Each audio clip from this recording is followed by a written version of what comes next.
Yo, what's going on everybody? Walker Dead here with another video. This is season 1, episode 2, titled Welcome.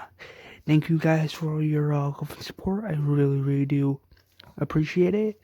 And let's get into this episode, shall we? The episode begins with Dale on watch for walkers, so that no walkers come and try to bite the other camp members. Amy comes with a bucket of worms, and Amy asks Lori how do we know which one of these are poisonous or not? And Lori tells Amy, we're gonna have to ask Shane when he gets back. She gets up and says, I'm gonna go get some more wood and campfire wood for you guys. Lori tells Carl to stay with John and to do whatever he says, and she also asks John, will you mind looking after Carl for me? And John says, of course. Well, when anything happens to the little guy, I know that's a Rick. Or Richie, anyway. And or also tells Carl to listen to everything that John says and to not leave Dale's sight. And Dale says, go, don't worry. And I'll watch, me and John will watch the little rascal. And Dale also says, you too, Lori, I'm gonna come down and tickle you. If you're in danger to scream, I'll come down quick. A couple seconds has gone by, and Lori's in the woods looking for more wood, and she hears something, and she gets her knife out, thinking it's a walker, but it's Shane. Shane pops out of nowhere, holds her mouth, says shh, and says shh, shh, shh, shh, shh. And Lori tells Shane, you scared me. And Shane's like, yeah, I did, didn't I? Lori takes off her clothes, and Shane takes off his clothes, and they start kissing, and then they have a sex scene, even though it's not shown, but they do have a sex scene, and you do see freaking Lori's heart necklace on the grass because it like fell out of her pocket when Shane's like shh, whatever. Meanwhile, back at the tent, Rick hits his head, and the scene appears. Like, it was Kurt by there. That's how Rick and Glenn met finally. So Rick, so to those that don't know what just happened, he was able to open the hatch. He got out, shoot a couple walkers in the head, and he met Glenn in an alleyway, and he said, I'm alive, don't shoot. And Glenn says to Rick, run faster. They go up the ladder, climb up the ladder in a hurry because there's multiple walkers down there in the street. They get up to the thing where walkers can get them, and Rick is like, again, what's your name? And he says, and he can't say his name because he's still taking a breather from running away from walkers, obviously. So Rick is like, I'm Rick Grimes. Glenn says, I'm Glenn, you're welcome. And he said, I may not be a fast gunslinger as you, but you're still a dumbass. Rick and Glenn notice the walkers on the thing, and they also notice that the ladder's not gonna hold forever, so they go up to the top of the roof, and they're running to the latch to get inside the building, and Rick is telling Glenn, why did you stick your neck at that? Like, why would you stick your neck for me like that? Like why did you do that? And Glenn's like, well, someone would have done the same thing for me, all naive, helpless, always in need for help, etc. Someone would have done same thing for me, which makes me a bigger dumbass than you. And Rick says, fair enough. And Glenn opens the hatch and gets inside the thing. Rick also gets in the thing with him. He closes the hatch, locks the thing, and they're running down the thing. It's like a very intense scene. They're like running through that like an old store or whatever, like an old clothing store. They open the door and Glenn radios his friends back saying, I got a guest. I'm back, I'm fine, I got a guest, etc, etc. That's what he says to the group. He notices the like two walkers on the street, and he also radios his friends like, we're here, open the door. And two mysterious characters come out, no baseball bats, and brutally kills the walkers with their baseball bats. And the characters we'll get into in a second, but they get in the clothing store, and they're approached by a woman named Andrea. Andrea has the gun on Rick and says, we're all effing dead because of this asshole. And Morales is like, put the gun down. And a new character, her name is Avesta Dugan, and she is like, listen to him, put the gun down. This is no way to treat our new guest. He saved Glenn's life, didn't he? And Morales is like, okay, then prove me wrong, pull the trigger. And Andrea puts down her gun, and Andrea says, we're all dead now, all because of you. And Rick says that's not the case, and you just need to calm down. And we also see T-Dog, Jacqui, and we also see... actually, that's actually all the characters, actually. And then they go to the clothing store and notice a walker grabs a brick and tries to break down the door. And they're like, damn, these walkers always do walkers, stuff like that. And they hear a gunshot from a sniper rifle, and Jacqui's like, oh my god, is that Dixon?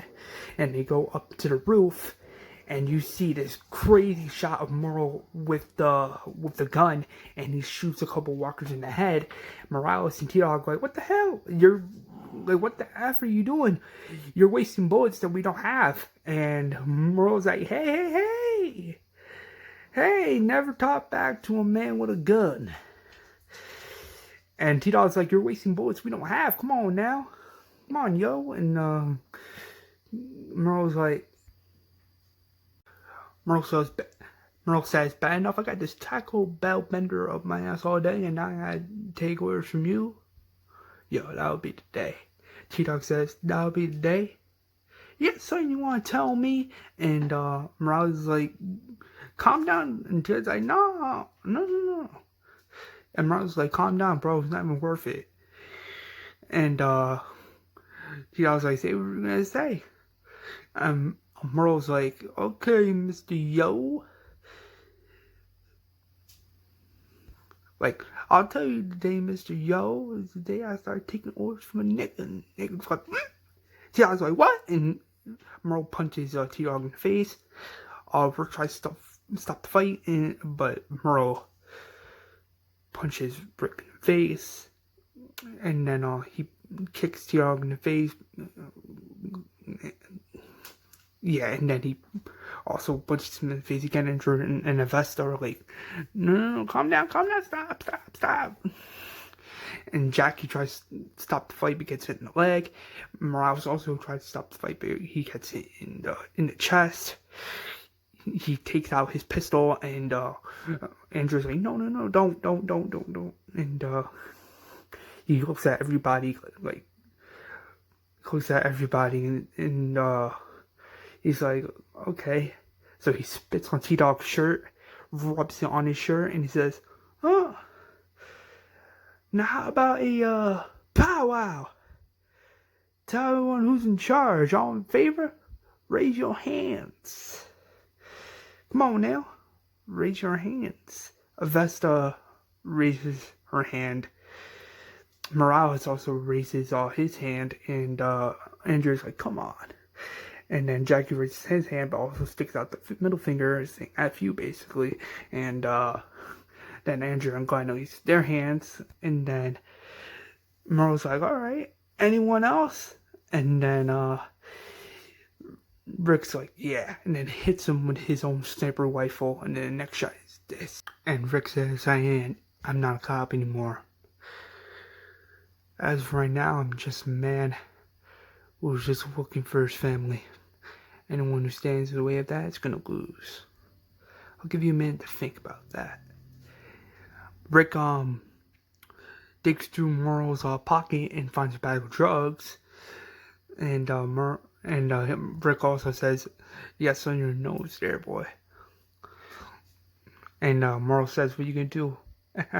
Arrest me?" And Rick grabs his drugs and throws it off the roof. Like, he throws it off the roof. And Merle's like, hey, you better beg.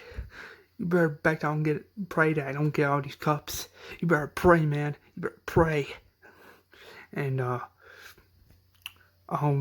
Rick is on the roof, and his hand is shaking, and Morales notices this, but he doesn't say anything because he now knows that he's looking for his family. And he says, what's your name? And he says, my name is Rick Grimes. And Morales says, nice to meet you, Rick Grimes. My name is Morales. Nice to meet you. And he says, well then, officer friendly from the east. Welcome to the big city. The next shot is Rick, Avesta's like, damn, there's a lot of walkers down there. And Morales is like, how's that? Telling T-Dog, how's that signal? And T-Dog says it's fried. Like Merle's brain. He was listening pathetic, and Merle sticks on the middle finger and says, F you. And Morales asks Glenn, like, hey, do you see any sewers in the streets? Because they're guessing that the only way to get out is via underground. And Glenn goes to check to see if there's any sewers, like those sewer metal things in the street. And Glenn's like, yeah, but they're all down there in the street where all the walkers are at. But Glenn calls them creeks. And then Rick's like, well, there has to be another way. And then Jacqui says, yes, there is. This building was built in the 1920s, meaning that there is a sewer system in the bottom basement of the building. And Rick is like, how do you know all this? And Jacqui says, it's my job. Well, it used to be my job. I used to work for the plumbing office for the city, for City Hall. And Rick's like, wow. And the next shot is Rick, Glenn, Morales, Jacqui, Andrea, and Avesta, like, they're all down in the building's basement. They're like looking at the sewers, and Rick is like, okay, this will do, but only a group can go. And Rick, Glenn's like, no. And then Glenn's like, no, we can't go in groups. And Andrea's like, it's okay, we'll be right behind you. And Glenn says, no, not anyone, not even you. And Andrea's like, why? You think I can't handle it? And Glenn's like, that's not what I meant. And then Rick tells Glenn, speak your mind. Glenn tells the group that I've been in buildings before, and I always went in, got what I needed, and came back no problem. But if I go in a group, people could get either hurt, scratched, bitten, or killed. No offense. If you guys want me to go down this sewer hole, fine, but only if you do it my way. I'll take one person, not you, Rick. You have Merle's revolver, and you know how to fight, and you're fantastic with guns. So you and Andrea stay up here, watch the windows upstairs in the dressing store so no walkers can get in. Jacqui, Avesta, you two stay here and watch for walkers. If you see anything, or if you see anything down there, you scream, and me and Morales will come back up. Morales, you can come with me, and you can be my wingman. Like, the quicker that there's two of us down there, the quicker we can find a way out of here. And Rick is like, okay, everyone knows their job. Jacqui's like, okay, and Avesta's like, sounds like a plan, Ranger leader. She jokes about that, obviously. If you know Power Rangers, you know what I'm talking about. Glenn and Morales goes down to the sewers. The sewers are looking for an exit, and the next shot is this. You'll see in a second.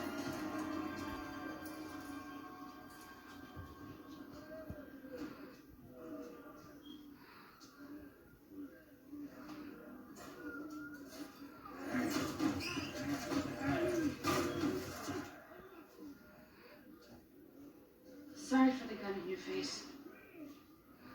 People do things when they're afraid. Not that it was entirely unjustified. It did get us into this.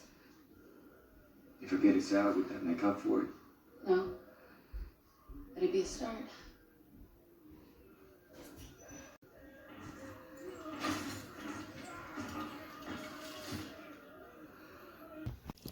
And boom, that is the end of the episode. The next episode is going to be where Rick reunites with his family finally, and how they get out of that dressing store.